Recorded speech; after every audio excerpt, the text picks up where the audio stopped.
Hey folks, and welcome to the Cyber Threat Perspective. Coming at you with another episode today here at LegalSec22. You've got myself, Brad, and Mr. Spencer. What's up, everybody? And we thought it appropriate for this particular podcast to talk a little bit about law firms and specifically the cyber threats that are unique to them and maybe how to address some of that or how to approach it. So when you talk about threats to firms, right? What's the first thing that pops in your head? First thing that comes to my mind, being an internal pen tester, is file shares, documents, document management systems, particularly ones that are over permissive, right? Yeah. It's very common for law firms to have matters in different industries or different verticals, different areas of legal, and everybody needs access to those, right? There's different groups of people that need access to those. And so what we find is that, and even during security assessments and audits, is that it is over permissive because everybody from different parts of the firm need access to it, right? Knowledge management needs access to it, attorneys, their LPAs need access to it. So there's a variety of different people that need access to it, not to mention external parties who need access to it as well. So the first thing that comes to my mind is the permissive nature of file shares and document management systems that end up leading to, groups of people having unintended access to things. And then at the very worst case, what we find a lot is sensitive information in those files, like passwords, credit card numbers, PII, stuff like that, that doesn't really need to be, shared with everyone amongst the firm. Sure. Yeah, no, that makes perfect sense. And so for me, looking at it from like an enterprise risk perspective, the first thing that comes to mind for me is identity and access management. Yeah. And we see failures of IAM implementation in a lot of our external penetration tests, and even in some of the web app pen testing that we do.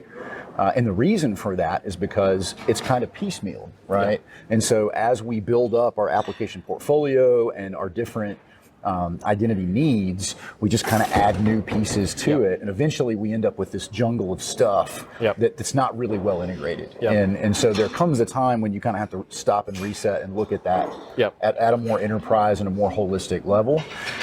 But that's what scares me is identities getting compromised. What can they do, whether it's inside or outside?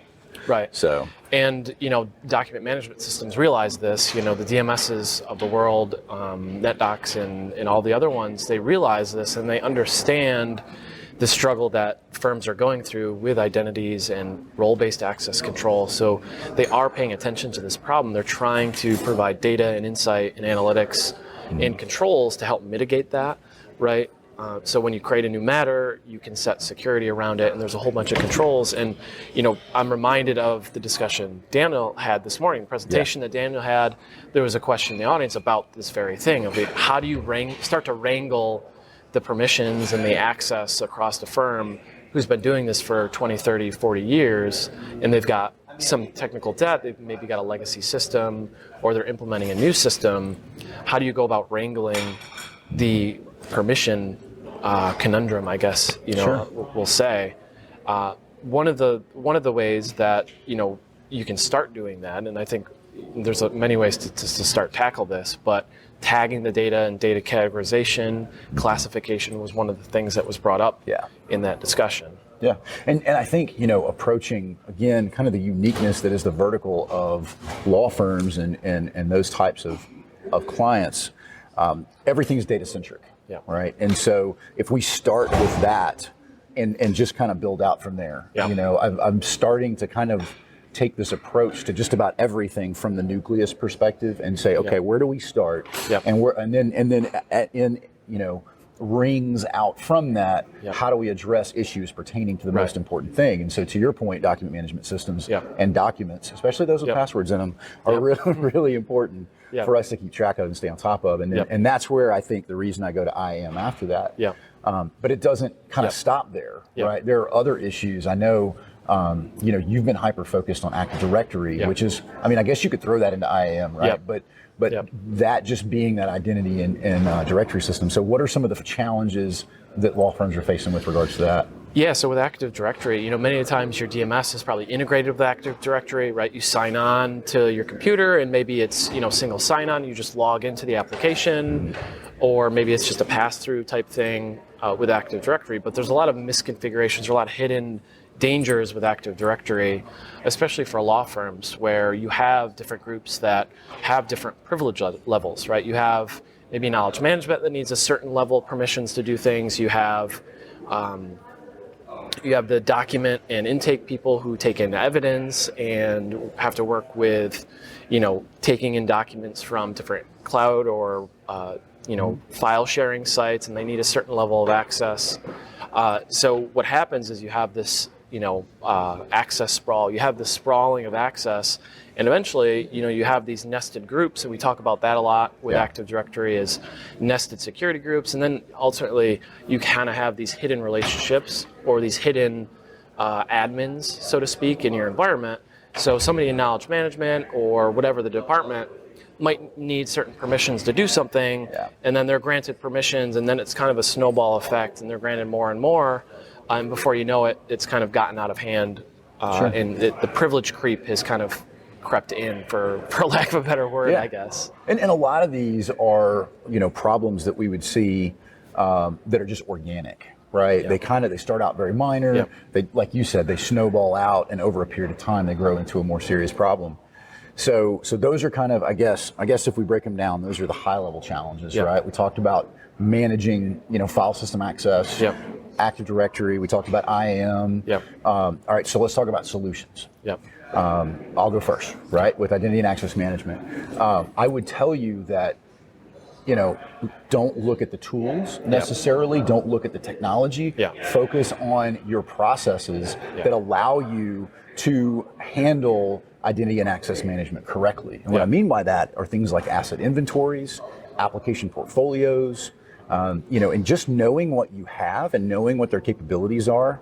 And you do want to do that at a technical level, right? But the goal here is just to be able to apply as uniformly as possible your IAM policies across your entire enterprise. And if you have non-compliant applications or non-compliant systems, start working on phasing those out, put it on your risk register, make it a high priority for your organization, because at the end of the day, one of your key controls, which is another thing Daniel talked about in his presentation, is going to be that product. And evaluating its success is going to depend on all of the kind of supporting processes that exist there. So. And the role-based access control stuff, it starts with understanding your users and what they need access to, right?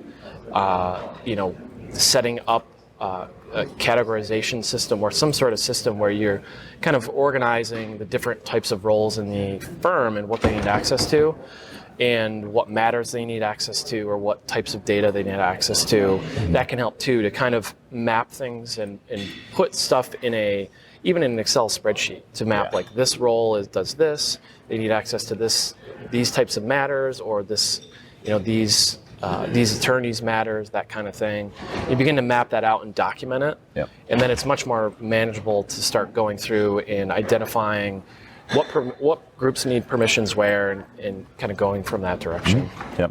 And I'm actually talking a little bit about that later on today with regards to zero trust and taking RBAC and applying that role-based access control and applying that in combination with things like conditional access to create a comprehensive plan that gives us a little bit better control there. So cloud, everybody, document management systems, they're going cloud centric, right? We work with a number of clients that are migrating from on-prem to the cloud. That's a very common thing. Everybody's in that state. Like there's some percentage, but very few people we're all on-prem or we're all cloud, right? So everybody's in that kind of weird middle ground. And I bring that up because one of the hidden dangers, right, of cloud is like, what's common lately is the MFA bombing, prompt bombing. Right? You're giving a talk about zero trust, so modern authentication is going to be a key component, a key strategy for securing those DMS systems and the cloud apps that you use. So modern authentication is one of the key components of that zero trust thing. And real quick, while we're on zero trust, maybe just like high level, let's tell everybody what zero trust is not, as like a precursor to the conversation. That's a really good idea, right? So it's kind of a buzzword right now, and I think there's 3 or 4 talks here at LegalSec on zero trust. So it's important enough that out of 2.5 days of talks, Yep. a reasonable percentage of them are on that subject. But at a high level, what zero trust is not is basically creating these pockets of access within your organization, right? So in a traditional network, we'll see a VPN user come and they'll attach themselves to the network. And once they do, they have access to everything that's in that network, right? Even if I don't have permissions to access it directly or to authenticate to it, I can touch it, right? And that's really what we're trying to get rid of in a zero trust environment. Is, we don't even want you to be able to interact with that, right? So you're going to have a single point of authentication. You're going to be SSO'd across everything that is accessible for your internal users. Yep. And really it kind of goes beyond that too, right? Because again, once we do authenticate, right, we still want to have controls there too. Yeah. And so that's where kind of we key on the role-based access control because, as a paralegal, maybe I don't need access to, certain types of things. And so that role will be really limited to its functionality within that app, as opposed to I log in and I have everything. Yep. And, if you're a Microsoft shop, conditional access. Oh, yeah. You can use conditional access to also kind of differentiate different roles or different severity levels of users at your firm so that you can, restrict where they can access things, where they can log in from. And that is conditional access is also one of the driving factors for, really helping fix MFA's weaknesses, right? MFA has one weakness in that, if you're using an SMS code or some sort of OTP, or even if you're using like the push authentication, there's one flaw in that, and that's the social engineering aspect of it. Sure. Conditional access and Microsoft's risky sign-in things and stuff like that helps to identify those risky sign-ins and prevent them.